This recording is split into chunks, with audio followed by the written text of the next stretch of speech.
ဘက်တာတကောင်ကောင်းကောင်းဖလဲနိုင်မှုဆိုတာဘက်တာရဲ့ကျမ်းမာရေးပတ်ဝန်းကျင်ကိုတေချာဂရုစိုက်ပေးရပါတယ်။သူတို့နှစ်သက်တဲ့ဝါဒကိုတရှင်ခုဖန်တီးပေးမယ်။အချိန်မှလေ့ကျင့်ပေးရမျိုးလုပ်ပေးမယ်ဆိုရင်တော့ဘက်တာဟာဘာပြဖလဲနေပါလိမ့်မယ်။ဒါမျိုးမှန်ချက်တွေနဲ့တရက်ကိုမနက်15မိနစ်ညနေ15မိနစ်ပြပေးပါမယ်။မှန်တဲ့ပြခြင်းကကိုယ်ပုံရိပ်ကိုပြန်မြင်ရတာဖြစ်တဲ့အတွက်အခြားငါးတွေနဲ့ပြပြီးဖလဲခိုင်းတာတဲ့စာလျင်ပို့ပြီးတော့ထိရောက်မှုရှိပါတယ်။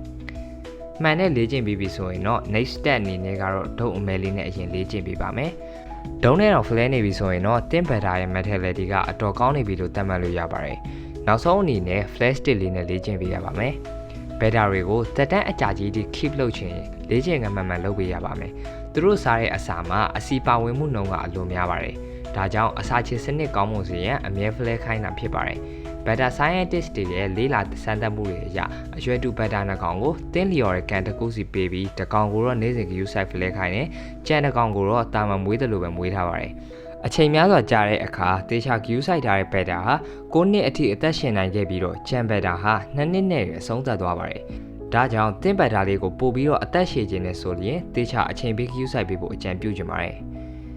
ကြည့်ရှုပေးကြတဲ့တောက်ချင်းဆိုင်ကိုကျေးဇူးအထူးတင်ရှိပါတယ်။ဗီဒီယိုရဲ့နောက်ဆုံးမှာလည်းကျွန်တော်လက်ဆောင်လေးတွေထည့်ပေးထားပါတယ်။ Have a nice day.